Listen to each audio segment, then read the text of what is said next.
Time na money, do better thing. No waka waka. Hi, good evening, everyone. This song came to my mind as I was just preparing for this class, and I thought this was the one song I heard growing up back then in Port Harcourt, Nigeria.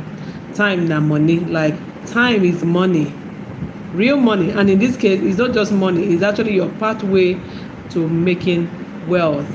So whether you're listening to me now in the hustle and bustle of cities like New York, or you're enjoying eating suya tonight with friends in your family or home, this video is for you, because I know that managing time is one of the biggest things in modern times, because with all the pings and beeps, with all the alerts and notifications, it's getting harder and harder to be able to complete tasks on time, to be able to stay the course about what we plan to do. And that's what we're going to talk about, because remember, this is our 30 days challenge or 30 days marathon when it comes to finances, planning our finances, and getting ready for 2025 and above as creatives, right? Whether you're a ghostwriter, you're a writer, you're an editor, or any other skill as it is.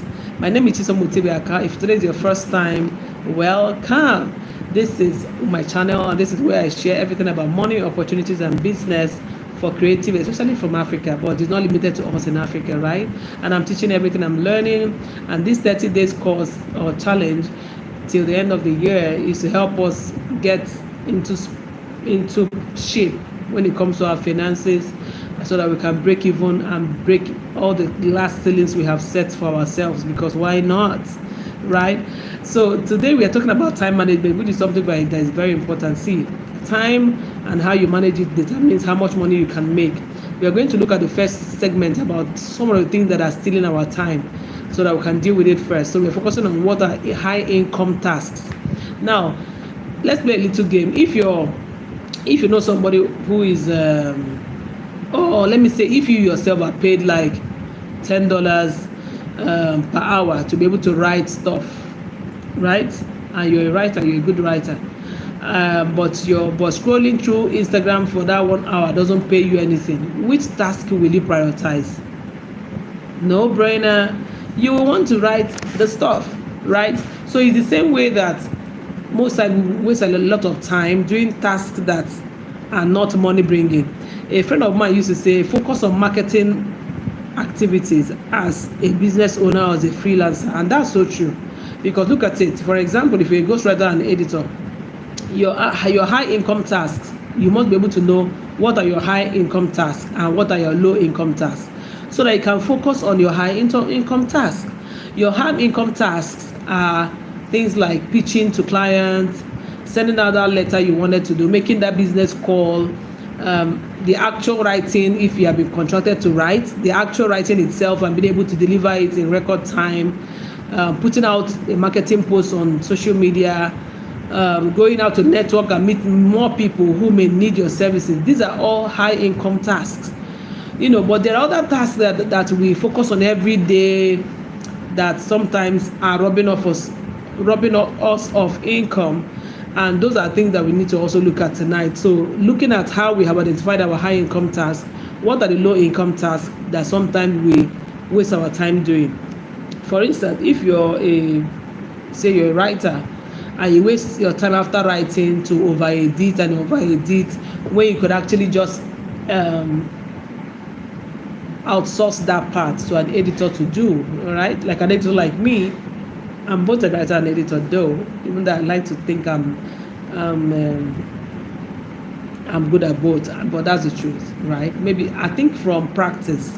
Now, if you're working on the writing and you're editing 20 hours in, you're still editing this small piece you wrote, that becomes a low income task. That 20 hours you're spending over editing on that script, you could have sent it for somebody to sit down with you and edit that in 2-3 hours. So you send off the writing, because at the end of the day, low income tasks can sometimes rob us of a lot of money, like I've said. Also spending time like trying to make a design. You're trying to do a video, but you're focusing on trying to design a perfect thumbnail, a perfect editing. You won't get that video out. Hi, Nalel Handes. Nalel Dandes, welcome to the live stream. Good to see you. So we're talking that those things that take your time outside the actual things that bring in the income are low income tasks, and you should also actually outsource them, right? You have to draw the line between what you should be doing and what you should not be doing. Now let's look at a case study like a man called that day in Lagos, Nigeria. He spent 6 hours designing a logo for his business instead of actually sending out proposals. Yeah, logo or not, because as a freelancer, people want to look at your portfolio and what you've done. Guess what? He's not going to make any money in those hours he's spending trying to design a perfect logo. But if he shifts his gaze by focusing on pitching to 3 clients that day, he might get one person who will say, oh, I want that, and will actually pay him maybe $200, which is about 360,000 naira right here in Nigeria, right? So look at him getting as a pitching clients every day and landing clients. In 2 weeks, in 1 month, he's going to make a whole lot of money than spending 1 month trying to design logo after logo, trying to design a perfect thumbnail, trying to design a letterhead paper, you get those ones you can outsource. Now is your time to sit down and look at your business critically, right? Write down what are your high income tasks. High income tasks are those things that help you make sales, actual doing of the job and delivering it. That way that person say, oh, this person is reliable, I'm going to use them again. Pitching clients, getting new clients to know what you're doing, and high income tasks, and stuff like that. So sit down and write down the high income tasks that you should actually do.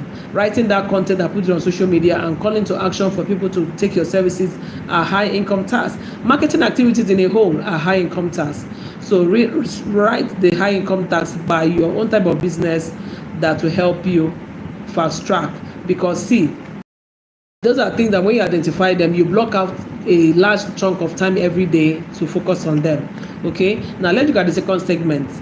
Let me share with you some of the tools you can use to make sure that notifications and scrolling to social media does not rob you of a lot of money in 2025. Right now, we are going to look at how to manage your task, how to schedule the task you are done with, those that you need to follow up, those you need to do, those you're completed.